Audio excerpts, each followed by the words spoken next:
Welcome to Books Unboxed. Here, we take powerful books and tell them like unforgettable stories. Today, we're opening the pages of a masterpiece, To Kill a Mockingbird by Harper Lee, a story about childhood, courage, justice, and the painful truths of human nature. Let's journey back to the 1930s, to a small town in Alabama where a little girl learns some of life's biggest lessons. Our story is told through the eyes of Jean-Louise Finch, a girl everyone calls Scout. She's smart, fiery, and never afraid to speak her mind. Scout lives in the town of Macomb, Alabama. With her older brother Jem and their father Atticus Finch, a respected lawyer, Macomb is a sleepy southern town. People move slowly, gossip often, and hold deep-rooted beliefs. It's a place where everyone knows everyone, and not all those beliefs are kind. Scout and Jem spend their days playing in the dusty neighborhood with their friend Dill, a boy who visits every summer. The three are full of imagination and obsessed with a mystery. In their neighborhood, the Radley house, there's one house that gives every child in Macomb the chills, the Radley place. Behind the closed doors lives Arthur Boo Radley, a man never seen by anyone in years. Rumors fly. Some say he stabbed his father with scissors. Others say he prowls at night and watches children from windows. The truth? No one knows. But that doesn't stop the kids from imagining wild stories. Dill dares Jem to touch the Radley house. Scout watches, holding her breath. Jem runs up, slaps the wall, and sprints back. A curtain moves.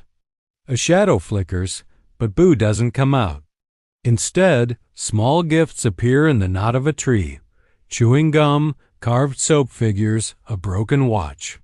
Scout and Jem begin to see Boo not as a monster, but someone reaching out, quietly, gently. Scout's world is full of games and adventures. But everything changes when Atticus takes on a case that shocks the town. He is asked to defend Tom Robinson, a black man accused of assaulting a white woman, Myella Ewell, in a town soaked in racism. This is dangerous. People insult Atticus. Children call Scout names. Jem is confused. But Atticus stands firm. He tells his children, "You never really understand a person until you climb into their skin and walk around in it." Scout begins to see that the world is not always fair, and courage doesn't always look like a fist fight. Sometimes it's a man standing alone, doing the right thing, even when everyone else is against him. The courtroom is filled to the brim. On one side, the white townspeople. On the other, the black community, standing, watching, praying. Scout and Jem sneak in and sit with the black spectators in the balcony. Atticus begins his defense.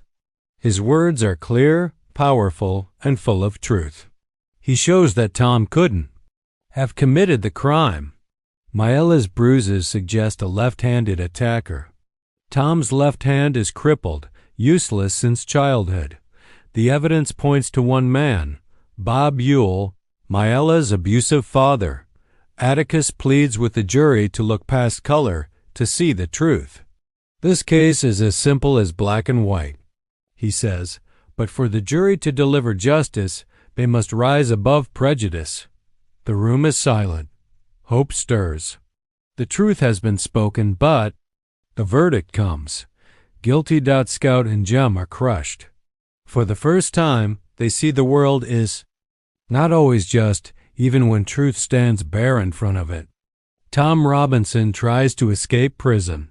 He runs for freedom and is shot dead. It's too much for Jem. He begins to lose faith in people. He asks how a jury of 12 men could ignore the truth. Scout tries to understand, but Atticus, he remains steady, calm. He tells them, "There's a lot of ugly things in this world, son. I wish I could keep them all away from you. But that's never possible." Scout and Jem are growing up, but the lessons they're learning are heavy. The kind of lessons that stay with you forever. Soon after the trial, the story takes a frightening turn. Bob Ewell angry and humiliated by Atticus, swears revenge. One night, as Scout and Jem walk home from a school event, he attacks them. It's dark. Jem fights back but is overpowered. Just as things get worse, a shadow emerges. A struggle. A knife. And silence. When Scout wakes up, she's safe. Jem is injured. And Bob Ewell is dead. The one who saved them? Boo Radley. Scout finally sees him, not as the figure of rumors, but a pale, shy man with gentle eyes. He never spoke all these years, but in the end, he protected the children he silently cared for. Scout walks him home. Standing on his porch, she sees her street from his point of view, the swings, the songs, kids, the laughter. And she realizes what Atticus meant all along. Boo was never a monster. He was a mockingbird, harmless, kind, innocent. And some people in this world are just meant to be loved, not judged. To Kill a Mockingbird is more than a book. It's a mirror held to society, asking hard questions about justice, kindness, and what it means to grow up. It reminds us that real courage is standing up for what's right, even when you're standing alone. That people are often more than what they seem. And that sometimes the ones we fear are the ones who save us in the end.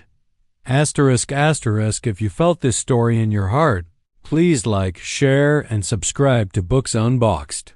More timeless stories unboxed, just for you.